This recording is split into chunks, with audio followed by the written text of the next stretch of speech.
Big boss season 8 గురించి social మీడియాలో రోజుకొక ఆసక్తికరమైన అప్డేట్ అభిమానులను ఉత్సాహపరుస్తోంది. ఇప్పటికే ఈ సీజన్‌లో పాల్గొనబోయే కంటెస్టెంట్స్ గురించి మీ అందరికీ ఒక అవగాహన వచ్చే ఉంటుంది. ప్రముఖుల పేర్లు కూడా వినిపిస్తున్నాయి. వీరితో పాటు ఎవరూ ఊహించని కంటెస్టెంట్స్ కూడా ఈ షోలో పాల్గొనబోతున్నారని లేటెస్ట్‌గా వినిపిస్తున్న టాక్. వారిలో ప్రముఖ సీరియల్ నటి జ్యోతిరాయ్ కూడా ఉంది. స్టార్ మా ఛానల్లో ప్రసారమయ్యే 'గుప్పెడంత మనసు' వంటి సూపర్ హిట్ సీరియల్లో ఆమె జగతి పాత్ర ద్వారా కోట్లాది మంది తెలుగు ప్రేక్షకులకి బాగా దగ్గరయ్యింది. రెగ్యులర్‌గా సీరియల్‌ని చూసేవారికి ఈమె బాగా తెలుసు.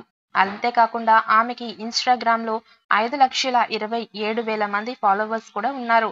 38 ఏళ్ల వయసు ఉన్న ఈమె సోషల్ మీడియాలో తనకి సంబంధించిన హాట్ ఫోటోస్‌ను అప్‌లోడ్ చేస్తూ ఉంటుంది. వాటికి వేల సంఖ్యలో లైక్స్, కామెంట్స్ కూడా వస్తుంటాయి. అలా సోషల్ మీడియాలో మంచి క్రేజ్ సంపాదించుకున్న ఈమెని బిగ్ బాస్ యాజమాన్యం సంప్రదించింది. ఇంటర్వ్యూ కూడా చేశారట. రెమ్యునరేషన్ కూడా భారీగానే ఆఫర్ చేసినట్టు తెలుస్తోంది. ఈమె బిగ్ బాస్ హౌస్‌లోకి వస్తే ఖచ్చితంగా షో రసవత్రంగా ఉంటుంది.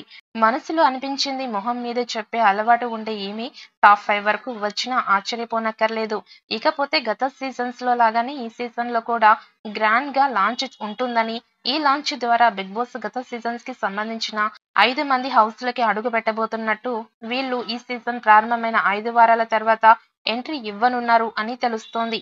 ఇక వీరిలో నయని పావని పేరు ఖరారయ్యింది. ఆమె గత సీజన్‌లో వచ్చిన మొదటి వారంలోనే ఎలిమినేట్ అయ్యింది. చూస్తుంటే ఆ అమ్మాయి ఎంతో చక్కగా ఉంటుంది. గేమ్స్ కూడా అద్భుతంగా ఆడుతుంది. హౌస్‌లో అందరితో కలిసిపోతుంది. అయినప్పటికీ కూడా ఆమె ఎలిమినేట్ అవ్వడం అప్పట్లో పెద్ద షాక్. ఆ తర్వాత ఆమె 'నీతోనే డాన్స్' షో ద్వారా తన సత్తా చాటుకొని రన్నర్‌గా నిలిచింది. ఇప్పుడు ఆమె గ్రాండ్‌గా మరొకసారి బిగ్ బాస్ హౌస్‌లోకి ఎంట్రీ ఇవ్వబోతోంది. ఈసారైనా ఎక్కువ రోజులు హౌస్‌లో కొనసాగుతుందో లేదో చూడాలి. ప్రోమోలో ఒక్కసారి కమిట్ అయితే లిమిటే లేదు డైలాగ్ ఆకట్టుకుంటోంది. ఈసారి లిమిట్ లెస్ ఎంటర్‌టైన్‌మెంట్‌తో ప్రేక్షకులను అలరించడానికి సిద్ధమవుతున్నట్లు తెలుస్తోంది. బిగ్ బాస్ సీజన్ 7 అత్యధిక టీఆర్పీ రేటింగ్‌ని సొంతం చేసుకొని పెద్ద సక్సెస్ కావడంతో సీజన్ 8 కోసం ఆసక్తిగా ఎదురుచూస్తున్నారు ప్రేక్షకులు.